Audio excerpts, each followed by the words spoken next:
Si le béton armé n'est pas un matériau nouveau, Émile Dubuisson va démontrer ici l'incroyable maîtrise qu'il a de ce moyen de construction. Ça a été diffusé dans la presse spécialisée de l'époque comme une performance et comme quelque chose de tout à fait spécial. Car en effet, pour réaliser ces 42 chapiteaux, il faut couler le béton dans d'énormes moules de 4 mètres de large à près de 7 mètres de haut. Un défi avec les moyens de levage de l'époque. On aurait pu faire des moules en fonte, mais c'était un peu lourd et c'était compliqué d'assemblage. Il y a un vrai problème de mise en œuvre. L'invention de Dubuisson, c'est d'utiliser des moules en aluminium, qui est un matériau léger et bien lisse. C'était quand même quelque chose qui était certainement très onéreux à réaliser. En créant des coques d'aluminium de 2 cm d'épaisseur, Émile Dubuisson tient sa solution technique. Mais il n'a pas encore résolu tous les problèmes. L'aluminium a tendance un petit peu à se déformer, donc il n'aurait pas été possible de réaliser une pièce suffisamment rigide d'un seul tenant. Le moule est constitué de 8 parties, avec donc des parties principales qui sont les plus larges, des parties secondaires qui sont un petit peu plus étroites. Des moules en aluminium constitués de 8 morceaux séparés sont donc assemblés en haut des piliers de la galerie afin de couler les chapiteaux. L'opération s'effectue en 2 phases. Un béton liquide et clair est d'abord projeté au canon à ciment. Il forme ainsi une pellicule qui, une fois solidifiée, constituera la surface apparente du béton. La partie intérieure du chapiteau, elle, qui contient toute l'armature métallique, est ensuite remplie avec du béton et du gravier. En tout, seulement 3 moules entiers en aluminium ont été créés pour l'ensemble du chantier et ont été déplacés au fur et à mesure de l'avancement des travaux sur les 42 piliers de la galerie. Une fois démoulé, le béton présente une surface incroyablement douce et soyeuse, bien loin de l'image que l'on en a habituellement. Cette finition, elle est arrivée, on va dire, à un point de sophistication qui est quand même assez rare. Le béton était mélangé avec une espèce de pierre calcaire qui permettait d'avoir une finition très nette. On arrive à obtenir donc une surface qui est très proche de celle d'une pierre taillée traditionnelle. Mais évidemment, on a l'absence complète de joints, donc une continuité totale. Grâce à ce dispositif, la galerie présente une homogénéité architecturale remarquable. D'autant que pour répondre à cette frondaison de béton, l'architecte a choisi de paver le sol de plus de 2000 m² de marbre. Une surface considérable pour un matériau aussi noble et cher. L'ensemble représente la vitrine prestigieuse de la Cité du Nord auprès de ses citoyens. Mais ce n'est pas le seul morceau de bravoure auquel a donné lieu la construction de l'hôtel de ville. Car à l'extrémité du bâtiment, son immense beffroi domine la ville et les environs de ses 104 mètres de hauteur. L'idée principale de cette construction, c'est de faire un record, c'est clair. Donc d'avoir la plus haute tour de béton armé à l'époque. Avec son poids de 9000 tonnes, il est plus lourd que la Tour Eiffel. La réalisation de ce beffroi correspond à une prouesse. Mais pourquoi cette volonté de repousser les limites pour une partie du bâtiment totalement inutile d'un point de vue administratif ? Si le beffroi est un symbole des Flandres, où il incarne depuis le Moyen-Âge la puissance des communes, la municipalité socialiste ne cherche pas seulement à s'ancrer dans cette tradition.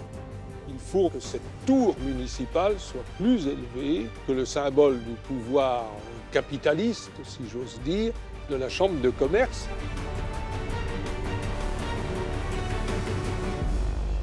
Mais ce choix ne va pas sans difficulté, car le béton armé est un matériau lourd qui nécessite donc des fondations particulièrement solides. On est sur des terrains argileux, sablonneux, des terrains d'alluvion. Là, vu la masse effectivement importante sur un espace réduit, il faut aller chercher un sol extrêmement stable, assez profond. Quand le sol n'est pas suffisamment solide, on doit démultiplier les points d'appui. Pour assurer la stabilité de cette gigantesque tour, l'architecte va donc sortir les grands moyens. va utiliser une forêt de pieux en béton que l'on va enfoncer très profondément dans le sol pour permettre d'asseoir suffisamment solidement ce nouvel édifice. Pas moins de 210 pieux en béton armé de 7 à 10 mètres de longueur sont donc plantés dans le sol. Sur cette structure stable, on va couler une dalle de béton de 400 mètres carrés et de 75 cm d'épaisseur. C'est à partir de là que l'on pourra monter en toute sécurité vers le ciel. Mais la grande hauteur du beffroi soulève d'autres questions. Dans le contexte de l'entre-deux-guerres, on monte beaucoup de chantiers à dos d'hommes. On a assez peu d'outils modernes. C'est ce qui explique la démultiplication des échafaudages en bois pour cette réalisation. Par ailleurs, les grues ne montent pas aussi haut qu'aujourd'hui, donc elles sont de toute façon aussi d'un usage, somme toute limité. Alors comment acheminer en hauteur les formidables quantités de matériaux nécessaires à la construction du beffroi? On estime à plus de 3000 mètres cubes le béton armé coulé dans l'ensemble de sa structure, soit le volume d'une piscine olympique. Émile Dubuisson va encore une fois faire preuve d'ingéniosité. Il y avait un ascenseur dévolu à la technique qui, au fur et à mesure de l'avancement des travaux, était remonté d'un tronçon de 9 mètres à chaque fois. Ça permet d'une part de créer un noyau qui permet de stabiliser le bâtiment. Ça permet d'autre part d'acheminer les matériaux. Mais ce dispositif ne permet pas de monter les éléments les plus encombrants, comme les coffrages ou les armatures métalliques. À côté de ça, il y avait donc un certain nombre d'éléments de levage traditionnels, donc des treuils, des palantes, etc., qui permettaient de monter les ferraillages qui ne pouvaient pas forcément rentrer dans l'ascenseur. Grâce à cet ensemble d'astuces techniques, en 1931, au bout de 3 ans de travaux, le beffroi est enfin terminé.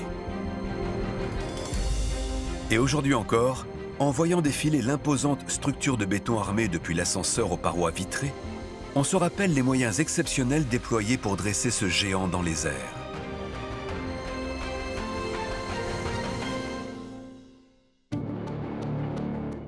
Mais l'ampleur du chantier ne se limite pas à sa taille.